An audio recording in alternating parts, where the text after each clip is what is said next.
My name is Dale LaCure, and welcome to my channel. I love helping parents create healthier, happier, more financially secure homes by providing information, resources, and a very unique opportunity in the network marketing industry.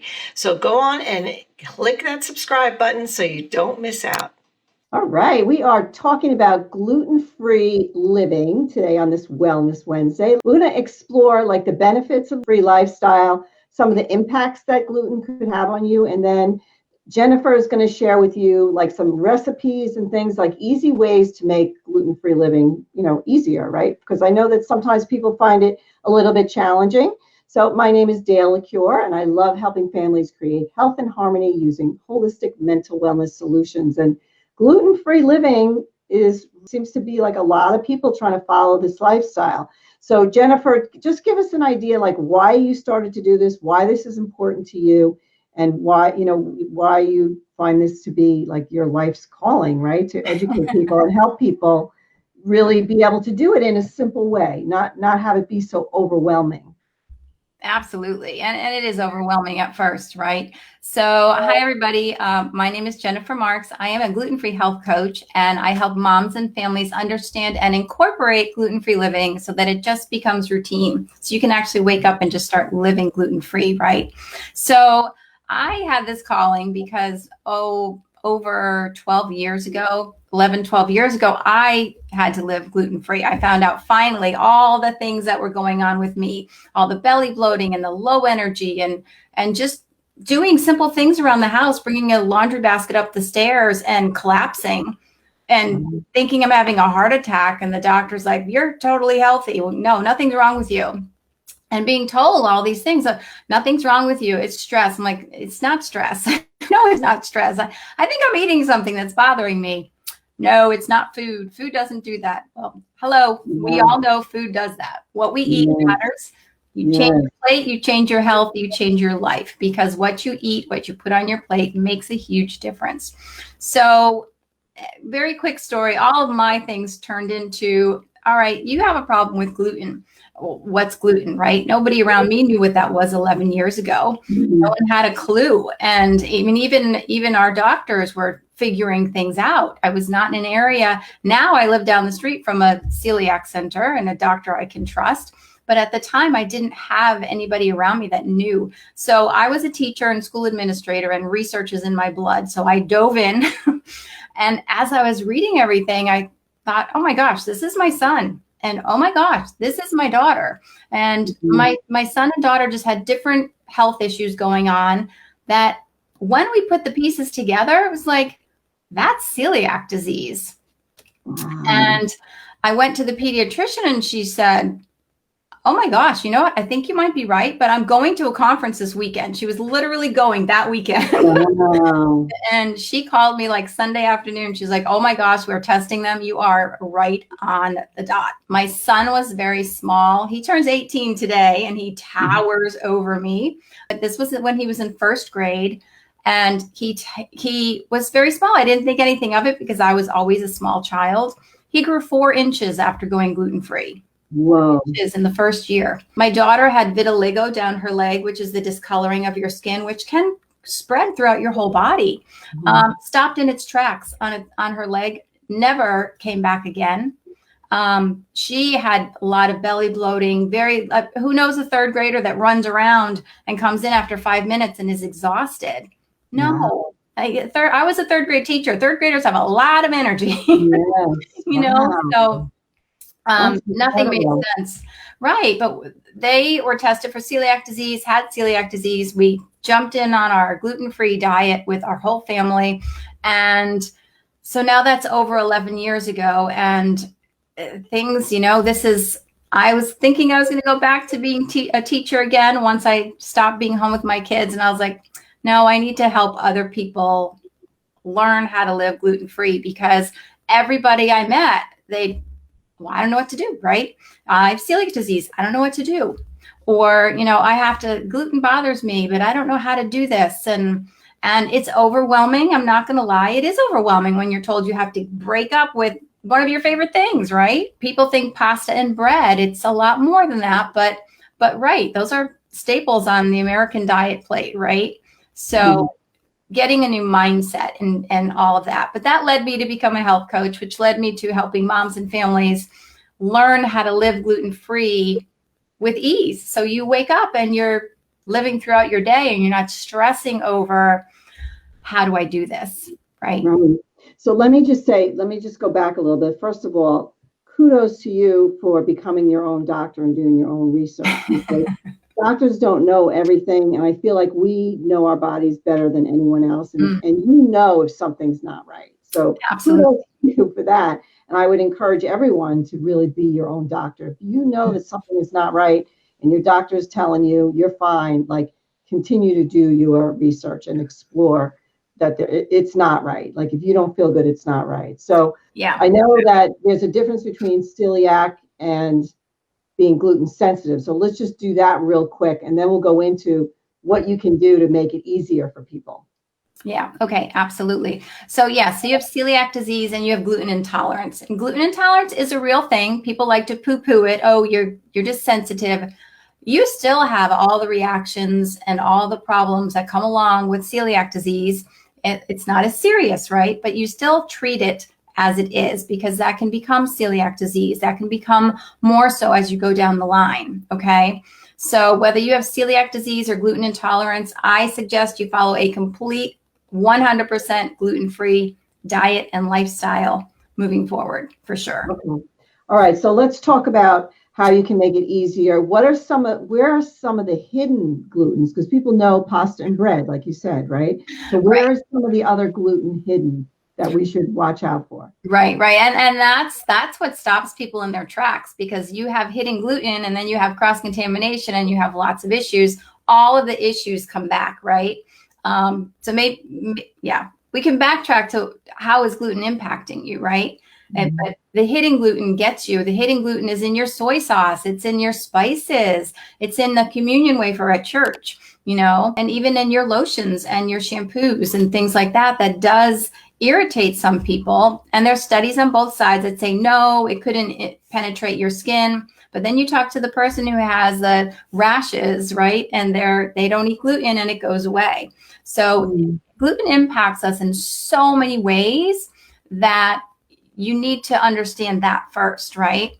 So it's exactly like you just said, Dale, about when something's bothering you, right? When your body's reacting and trying to find out what that is. You can keep a food diary and see, because it's often food, right? We always just think, oh, I'm getting a cold, or oh, I'm sick, and the doctor gives us a subscription or prescription for something, and then you kind of feel better, but it all comes back again, right?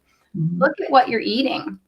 Gluten impacts us in so many ways, and I'm not here to make everybody go gluten-free. That is not my agenda. My agenda is to help you understand and incorporate living gluten-free when you have to, because of celiac disease or gluten intolerance, right?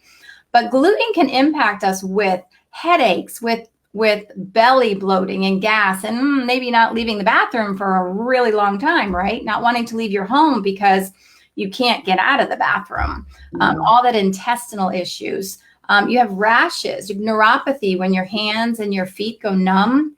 That's not fun. And of course, it can also, Dale, right up your alley with anxiety and depression, right? So gluten can be part of all of that and more. So understanding how it's impacting you is really important to then move forward and being tested before you ever go gluten-free. You want to be tested by your doctor, because if you go gluten-free and you're feeling great, like all these symptoms go away, right? And you're feeling awesome, then you haven't been tested for celiac disease or to find out if you are sensitive to gluten or have a gluten allergy or intolerance.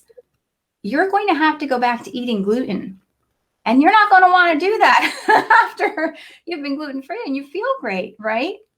So is that a simple test? Is that just a simple blood test? They have a blood test that you do first, and then there's an endoscopy, and you really need to go through a doctor who knows what they're doing about testing. And testing isn't like another whole topic, because you can get long and involved. But yes, you would definitely talk to your doctor, gastroenterologist. Yes, thank you. And you want to see somebody who understands celiac disease, so they give you the right diagnosis. So if you just stop though and you're feeling better, why would you need to know? Well, some people want to know for insurance reasons, right? For health reasons and knowing the seriousness of it. You can go gluten-free, and if you know you feel better, then that's great if you're going to stick with it. But just for your medical records and for moving forward in a healthier manner, it's good to know those things. Yeah. Okay. All right. So let's talk about like the gluten-free like pastas, for example. So what I notice is a lot of them are really, really high in carbs, like soup, like 2 or 3 times higher. Like what's that about? And how can we like navigate all of that? Like all the gluten-free kinds of stuff. Yeah, so that's a tricky thing because people will say, all right, I'm gluten-free, or they say, I'm going to be gluten-free to be healthier. And then what do? They go to the gluten-free aisle in the grocery store and eat all the processed foods. That, I'm sorry, friends, is not going to bring you health. Okay, that's just going to be it's kind of the other side of the standard American diet, which is what we call a SAD diet, because it's loaded with all the sugars and the carbs and the extra things we don't really need for our bodies, right? You do need carbs, but not as much, right? Yeah. So cheese, it seems there's like a lot of cheese to make it taste better. You need, right. So what happens is the gluten-free products, now they've come a long way, a really long way. 11 years ago, oh my goodness, it was tough. They've come a long way. There are healthier options now. There are better options, and they're definitely more available. So that's all great, but you don't want to rely on all of the processed foods. You really want to tie in your whole foods and things like that, right? But as far as the pastas go, you can start, like there are brown rice pastas, and of course you have the plain pastas with corn and things like that maybe you want to stay away from more so. But you can find pastas that are veggie pastas, that are chickpea pastas. There are so many different kinds. So, but you really want to think about like where you are, right? So if you go find out that you have celiac disease or you want to start a gluten-free diet, you don't want to jump right to that aisle. Okay. You don't want to jump right into that aisle, but you also have to start where you are, because if you are somebody who is only eating processed foods and don't cook much at home, you need to eat gluten-free right away. It's not something that you're going to, especially once you have a diagnosis, you don't want to be researching and trying the diet. It's something you need to start right away because your body is saying, let's get rid of this gluten because it is not serving you. Right. So you start where you are. If you have to start with some of those processed foods, you do that, but then you move out slowly and you put those vegetables on your plate, right? And you move slowly out of that. So that is what I help my clients do. So wherever they are, that's where we start. And then we move out of that to create a healthy lifestyle. Because if you jump right in and say, all right, we're eating quinoa today and we're making smoothies, you told me that 11 years ago, I would have been like, see ya. I do that today, but I didn't do that 11 years ago. So it's small steps that make big rewards, right? So you have to start where you are to make it work. And Dale, I think that's why it's so overwhelming for so many people, because they say, all right, everything has to be gluten-free. How do I do this? And you get yourself in this big deprivation mode, right? Like I have to give up everything, but turn it around, because I always say I'm thankful for my gluten-free life, because I learned about so many new foods. And flours. Like I grew up baking with wheat flour. Did you know there are like hundreds of different gluten-free flours to use? It's amazing, right? And all the different grains that are out there that we didn't even know existed because we just ate wheat, right? So right, that's true. There is variety. Yeah. Yes. So I guess your first thing is go slowly, get some information, and then start off maybe in the gluten-free aisle, but try to, minimize that. And again, reading the labels. I remember reading about a gluten-free roll, or it was like a biscuit kind of thing. And just that one biscuit, it was literally like the size of a biscuit, was like 400 calories. Yeah. So I was like, whoa. So what happens with a lot of the gluten-free food is they add in more sugar and more junk to make it taste better, right? And so you figure out how to cook that yourself and make that yourself. And gluten-free is delicious. So don't let anyone tell you, you grab some of those products and then you're like, oh, gluten-free is disgusting. And then, so many people say that. I'm like, here, have a gluten-free cookie. And they're like, ew. I'm like, no, taste my gluten-free cookie. Wow. So they're that's like, it, oh, finding recipes, finding some good recipes. So you provide that. You have a group, right, that we can invite people to as well? Do you have a group on Facebook? I do. I have a gluten-free moms and families Facebook group, Building a Lifestyle We Love, where, yes, I teach in the group and we do a lot of challenges. There's lots of recipes and all kinds of fun things. Awesome. So, yeah, I can give you the link for that. Yeah, definitely.